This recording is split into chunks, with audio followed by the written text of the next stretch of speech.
My name is Brandon Cole, and until the day a woman with a hammer changed everything, I had kept a quiet, ordinary life in the Oak Ridge Crest apartment complex.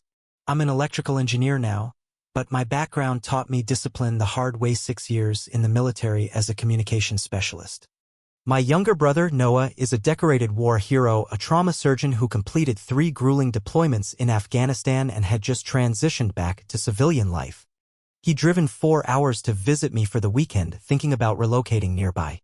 I warned him about the HOA president, Evelyn Stroud, a woman notorious for her iron grip on community rules and obsessive enforcement of standards. I told him to use the designated visitor parking. He did. He parked perfectly within the lines, his dark green Jeep still dusty from the drive, proudly displaying a small emblem from his old unit on the back window. It all started with shouting. Evelyn stood beside his Jeep, screeching about eyesores and violations. She was dressed in her signature cream-colored blazer, heels clicking angrily against the pavement.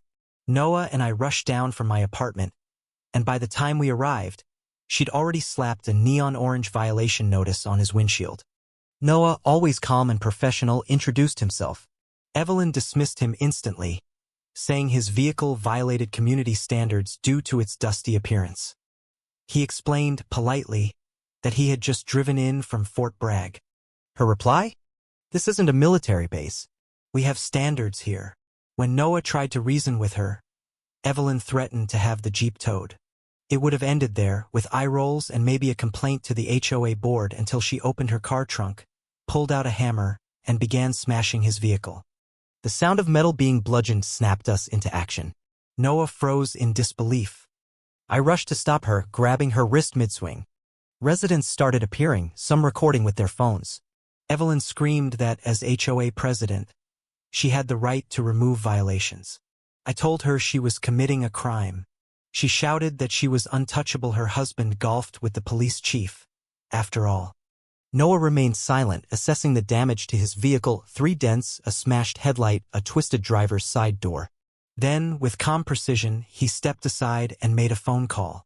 25 minutes later, the rumble of approaching military vehicles echoed through the complex. 3 olive-drab Humvees and 2 black SUVs rolled in, led by Colonel Desmond Harlan, Noah's former commanding officer. Colonel Harlan exited his vehicle and greeted Noah with visible respect. He turned to Evelyn, whose expression had shifted from rage to dread. You damaged a vehicle belonging to a decorated combat surgeon, the colonel announced to the crowd. He detailed Noah's heroism under fire, how he performed surgery during a firefight, ran into active combat to save wounded pilots, and earned the Silver Star and Purple Heart for saving 12 American lives, including the colonel's own. Police arrived as the colonel finished his statement. Evelyn, still holding the hammer, was arrested for felony property damage. Her pleas about her HOA authority fell on deaf ears. Her hammer clanged against the pavement as she was cuffed and led away.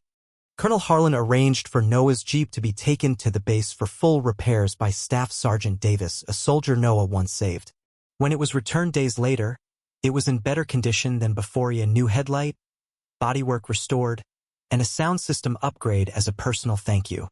Neighbors who once avoided eye contact now introduced themselves. Evelyn was removed from her position by a unanimous board vote. Her actions and arrest made local news. She and her husband quietly sold their unit a month later. Noah found an apartment 2 buildings from mine and took a job at the local hospital. His past made him a phenomenal trauma surgeon in the ER. Once a month, he still drives his Jeep to Fort Bragg to volunteer. The community under new leadership changed. We now host annual veteran appreciation events. The HOA became more humane, no longer a tool for power-hungry control. In the weeks that followed, something remarkable happened. Inspired by Noah's story, several residents came forward with accounts of Evelyn's past abuses of authority, unauthorized fines, threats of eviction for minor infractions, and hostility toward residents with disabilities and families with young children.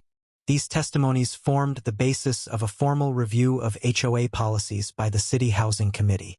During a public meeting, city officials called for the establishment of new guidelines to prevent abuse of power by HOA leaders. Noah and I were invited to testify. He spoke humbly about what had happened, never portraying himself as a victim. He emphasized the importance of fair treatment for all residents, regardless of background or profession. The hearing received regional media coverage. Soon, Oak Ridge Crest became a model for responsible community governance. Policies were rewritten. A new oversight committee was created composed of residents elected by their peers.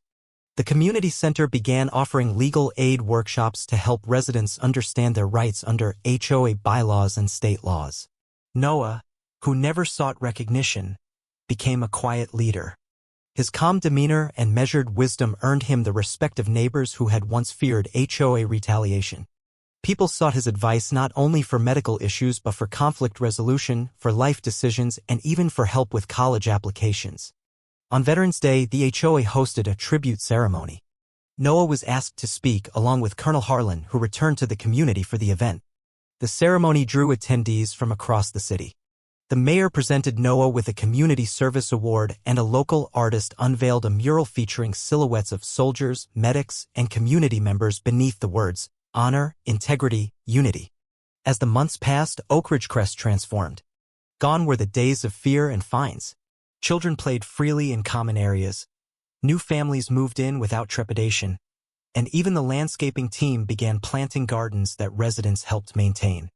What had once been a symbol of rigidity became a place of warmth and inclusion. One afternoon, while sharing lunch at a park bench with Noah, I asked him if he missed the military.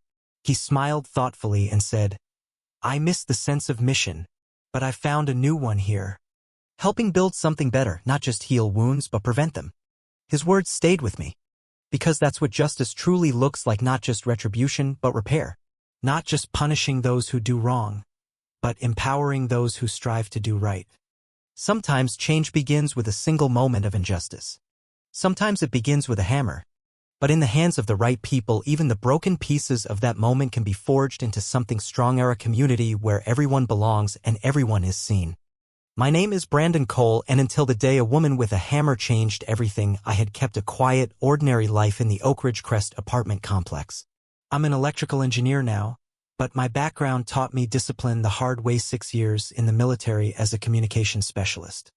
My younger brother, Noah, is a decorated war hero, a trauma surgeon who completed 3 grueling deployments in Afghanistan and had just transitioned back to civilian life. He'd driven 4 hours to visit me for the weekend, thinking about relocating nearby. I warned him about the HOA president, Evelyn Stroud, a woman notorious for her iron grip on community rules and obsessive enforcement of standards. I told him to use the designated visitor parking. He did. He parked perfectly within the lines, his dark green Jeep still dusty from the drive, proudly displaying a small emblem from his old unit